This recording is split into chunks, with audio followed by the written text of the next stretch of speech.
Welcome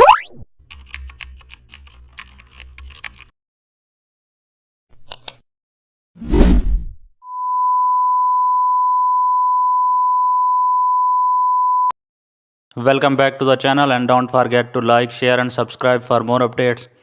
Today we are diving into an exciting tutorial how to create a stylish text portrait using clipping mask. Open your portrait photo in Photoshop and then add a new layer with large bold text covering the face. Then drag the photo layer above the text, right click and choose create clipping mask.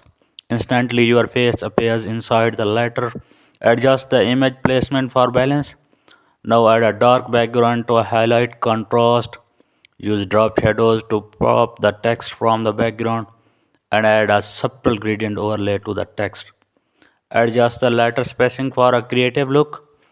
Duplicate the text layer and change blending mode. Now use a blur effect for soft edges and then